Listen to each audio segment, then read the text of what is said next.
Olá, estudantes do 7º ano, olha só a nossa aula de Geografia, 6ª aula, tá bom? Antes de tudo, é extremamente necessário você estar com o seu livro de Geografia. Não pegou ainda o livro de Geografia? Ok? Então pode dar uma pausa aí e vai buscar o teu livro de Geografia.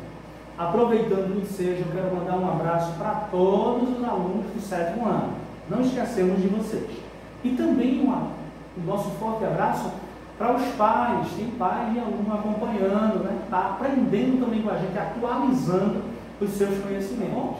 Então, a escola não parou, apenas a gente modificou a nossa forma de transmitir nossas aulas, ok? Então, leva a sério, estuda, faça as nossas atividades, ok? E para aqueles novatos que estão assistindo essas aulas, mais uma vez, sejam bem-vindos. Bora terminar o nosso capítulo, tá bom? Então, na página 80, tema 3, eu tenho Getúlio Vargas, estímulo à industrialização. Lembra, né, lá atrás, o nosso país, o sistema colonial, né, ainda ultrapassado, andando devagarinho e tal. Agora, olha, a gente precisa se atualizar. Precisamos de indústria e precisamos acelerar esse processo. Então, a gente vai falar aqui sobre governos, né, e alguns políticos. Por favor, não tem nada a ver com a sistemática atual. É o que está no nosso livro, é termo só para conhecimento. Tá bom, pessoal? Então, eu tenho aqui Getúlio Vargas, o estímulo à industrialização. Então, quais foram os pontos, né, que eu tentei resgatar no texto de vocês para facilitar essa compreensão? Olha só, como foi que ele fez todo esse estímulo? Setor voltado para bens de produção, tá bom? O que é esse bem de produção? O que são esses bens de produção? A siderúrgica, metalurgia e a mineração. Observe aqui, ó, que são os primeiros setores. Ele começou a valorizar todos esses primeiros setores, certo? Aí um outro ponto. Primeira siderúrgica brasileira, Companhia Siderúrgica Nacional, foi criada em 1941. O país diminuiu a dependência do aço vindo do exterior. Olha só, quem diria, o Brasil, a gente precisava da matéria-prima, praticamente da matéria-prima de outros países, a qual tem o nosso solo. O que foi o incentivo à industrialização? Qual foi um dos primeiros passos? Olha, a partir de agora, quem vai produzir o aço? Nós. Ok? O outro ponto, criação da Vale do Rio Doce, tá bom? Minas Gerais, em 1942, tá bom? Aí o desenvolvimento do setor elétrico, agora a gente começou a produzir energia, tá bom? Não apenas essa energia elétrica que vocês conhecem, tá bom? Que está aí conectando o teu computador e assim por diante. Mas a produção, a mineração, o carvão e assim por diante, combustíveis fósseis e assim por diante. Também a energia elétrica, né, a partir das forças dos rios, das águas, né, as hidroelétricas e assim por diante. Né? A criação da Chesf, tá bom? E também da Petrobras. Tudo isso neste governo. Ok, pessoal? Bom, pessoal, agora no livro de vocês, na página 81, pode pegar o livro aí, página 81, tema 4, o outro governo, olha só, o Juscelino Kubitschek e o plano de metas. Então, geralmente é conhecido também pela sigla, né, JK. Então, o que foi que aconteceu nesse governo do JK? Na década de 1950, o plano de metas, criado pelo então presidente Juscelino Kubitschek, tinha como lema 50 anos em 5. Então, o que foi que aconteceu? Eles traçaram um plano que, para esse plano ser concluído, eles precisavam de 50 anos. Só que o Juscelino Kubitschek disse assim: 50 anos é muito, eu não sei nem se eu vou estar vivo. Bora transformar, veja só a brutalidade que foi. Vamos transformar esses 50 em 5 anos. Pessoal, perceberam? Transformar 50, olha que matemática terrível. transformar 50 em 5 anos. Né? Então, todo o desenvolvimento que foi planejado para 50 anos, ele transformou tudo isso em um pacote de 5 anos. O porquê 5 anos? Olha só, de 4 em 4 anos tem eleição. Ah, mas é de 4 em 4 anos. E os 5? Porque está próximo, a turma não esquece. Então, era uma garantia para a reeleição. Estão observando que quando vocês começarem a ler o texto, existe um texto invisível que vocês têm que descobrir, é através da interpretação. O livro não fala isso que eu acabei de falar, tá bom? É a nossa interpretação. Então, preste atenção no que vocês estão lendo, tá bom? Vamos seguir? O objetivo era promover um crescimento nunca antes visto no Brasil, e foi o que aconteceu. O Brasil cresceu 63% na indústria de bens de consumo. O que é isso? Geladeiras, carros, rádios, televisores e assim por diante, tá bom? E 37% na indústria de bens de produção. O que são bens de produção? Olha só, instrumentos, máquinas, ferramentas e assim por diante. Os setores de energia e de transportes também foram bastante beneficiados. Opa, tá dando certo. 50 anos transformado em 5. Deu certo o negócio. Olha, a coisa começou. Gente que não sabia o que era uma TV. Opa, já apareceu uma TV. Professor, existia isso sim. Tinha gente que não tinha eletricidade em casa. Ok? A coisa já começou a melhorar. Carro. Opa, já começou a indústria incentivar, tá bom? A compra desses bens. Certo, pessoal? Para realizar tal empreendimento, olha, agora sim o negócio vai ficar sério. Para realizar tal empreendimento, Juscelino promoveu a abertura econômica brasileira, atraindo empresas estrangeiras para se instalarem no Brasil e trazerem seu capital e sua tecnologia para o país. Olha só o que foi que aconteceu. Precisamos de indústria. Ele começou a abrir as portas do nosso país e começou a convidar as empresas de fora para começar a se instalar aqui, a trabalhar dentro desse país, tá bom? Um dos objetivos do governo era levantar recursos para a construção da nova capital Brasília. Brasília ainda não existia, apenas era um campo aberto e tinha que levantar. Capital aqui significa dinheiro para construir Brasília, tá bom, pessoal? A gestão de Juscelino também foi marcada pela internacionalização da economia brasileira. Agora a economia brasileira começou a ser observada por todo o mundo. Ele levou esse tipo de conhecimento para o mundo. Olha só, o Brasil existe, a economia brasileira existe. Olha a gente aqui, pessoal. Houve uma entrada maciça de capital estrangeiro por meio das empresas transnacionais. Olha só, as empresas atenderam o pedido e sim, vieram para o Brasil, certo? Muitas delas atuam até hoje no mercado internacional, tá bom? Desculpe, no mercado nacional aqui no nosso país. E aqui eu tenho as imagens, olha só a construção de Brasília, né? Essas imagens que vocês veem aí, né, nos repórteres e assim por diante. Olha só a construção, tá vendo?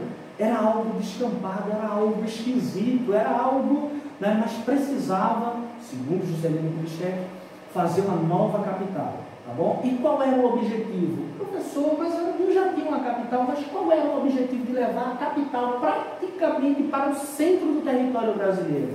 É porque ele queria levar desenvolvimento para todos os lugares do Brasil, e essas áreas aqui não eram desenvolvidas, tá bom? Então, levando a capital do Brasil para aquela localidade, para aquele território ali, aquele território começaria a se desenvolver. E justamente foi isso que aconteceu, tá bom? Do outro lado, a coisa vai ficando boa, tá bom? Do outro lado, na página 82, eu tenho o milagre econômico brasileiro. O que foi que aconteceu? O milagre econômico brasileiro, meu Deus do céu, a gente já passou pelo primeiro milagre, transformar 50 em 5. Até então o milagre que a gente conhecia era transformar 5 pães e 2 peixinhos, né, em vários. Agora a gente está encontrando um outro tipo de milagre, transformar 50 em 5. Até então, tudo maravilhoso. Olha só o outro milagre. milagre econômico. Vamos conhecer esse milagre aqui. Página 82. Entre 1967 e 1973, durante o regime militar, a média de crescimento do país era de 10%. Daí o termo milagre econômico. Com o objetivo de promover o surgimento de polos industriais fora do Sudeste, o governo federal criou a Zona Franca de Manaus. Área industrial marcada pela presença de empresas estrangeiras que foram atraídas pelo incentivo do imposto sobre circulação de mercadorias, o tal conhecido ICM, e do imposto sobre produtos industrializados, IPI. Além disso, as empresas de bens de consumo receberam terrenos gratuitos e usufruíram da mão de obra barata disponível na região. Outras áreas também foram estimuladas, como Camaçari, na Bahia, e Canoas, no Rio Grande do Sul. O que foi que aconteceu? As empresas atenderam, lembra lá do JK? Atenderam, vieram. Só que vieram com algo muito legal para ela. Venham para cá, não vai pagar aluguel, não vai pagar imposto nenhum. Pode ficar aqui. E a mão de obra é baratinha. Chega ali, que as pessoas estão desempregadas mesmo. Qual é a multinacional que não gosta disso? Todas gostam. Olha só, paga imposto nenhum. Mão de obra barata, vieram em massa para cá. Logo, o sonho do Brasil ser industrializado foi realizado. Outra situação muito importante é que a indústria estava centralizada até então só no sudeste do nosso país. E qual foi o objetivo agora? Foi também passar essas indústrias para as áreas norte e também nordeste, tá bom? Por conta dessas medidas, foi vista, na década de 1970, um aumento no número de imigrantes para a região norte, olha só, atraído pela oferta de terras, pelos projetos agrícolas, pela construção de rodovias e pela implantação de indústrias. É claro que, devido a toda essa abertura, ia vir muitas pessoas de outros países para o nosso, ok? O surto, olha só, outra palavra que a gente já fica aqui, ó. O surto, mas calma. O surto industrial que marcou as décadas de 1950 a 1970 promoveu um processo de industrialização extremamente acelerado. Conseguiram. Opa, agora acelerar, tá bom? Aí o que foi que aconteceu? As regiões Sudeste e Sul, que continham a maior concentração de indústria do país, passaram a receber mão de obra de outras regiões, como a de imigrantes nordestinos que saíram do sertão em busca de melhores condições de vida nas grandes metrópoles, ok? Estava tudo ocorrendo bem, maravilhoso. A indústria estava chegando no Brasil, estava acelerado, estava tudo mil maravilhas, certo? No entanto, a urbanização acelerada não foi realizada com planejamento. Opa! O negócio já começou a ficar esquisito. O professor já estava tudo bem. Observaram a tática do autor aqui. Maravilhas, praticamente, exatamente 3 parágrafos. Tudo uma maravilha. Último parágrafo, 2 linhas. Olha como é que termina. Estava até alegre. Opa, vim aqui, e quando termina, no entanto, misericórdia. A urbanização acelerada não foi realizada com planejamento, resultando no crescimento das periferias e na falta de infraestrutura básica para os habitantes da cidade. Pensaram em crescer e acelerar, só não planejaram.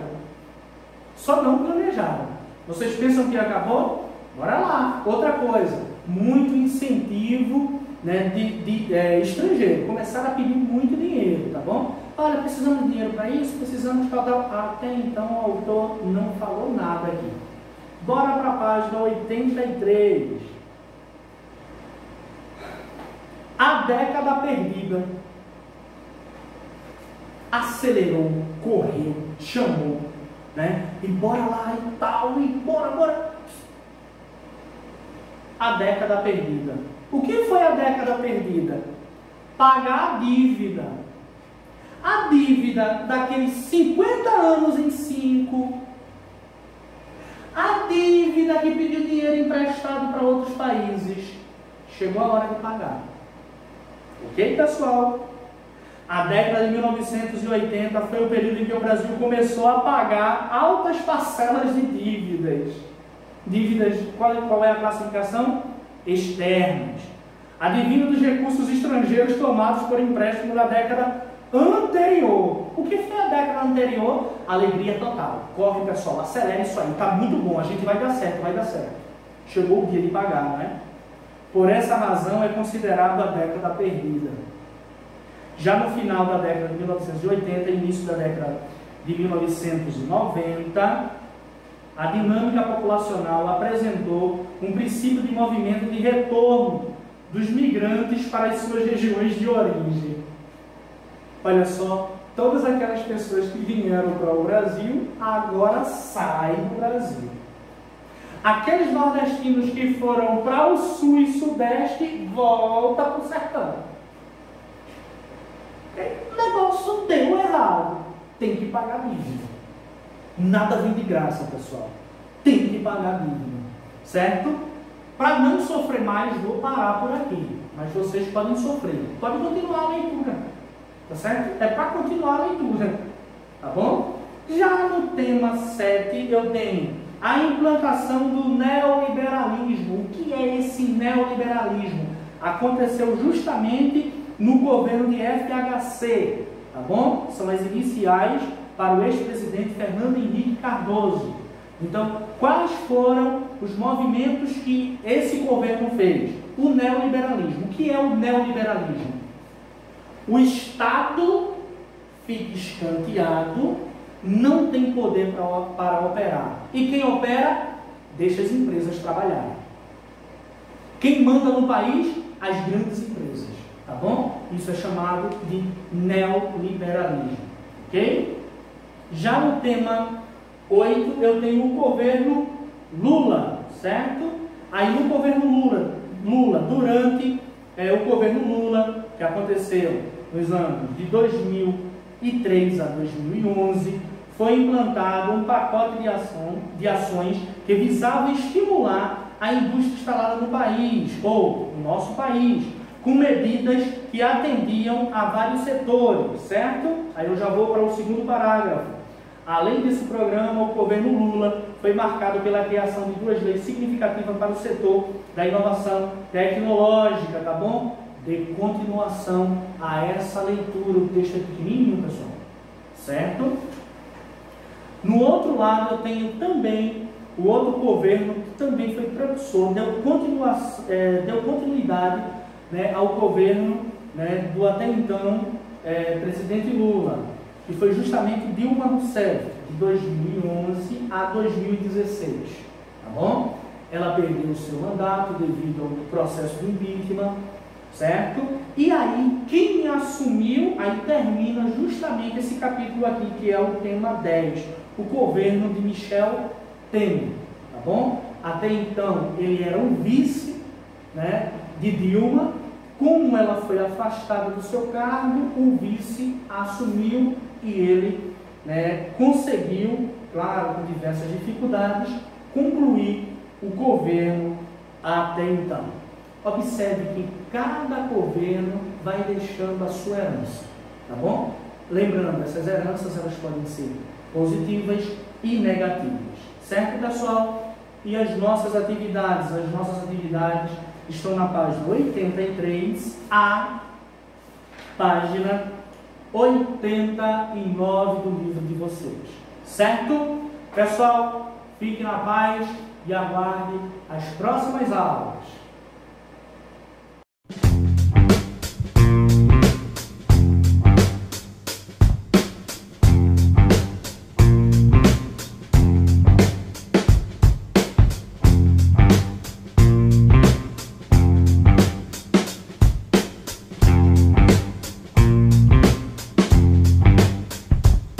Thank you.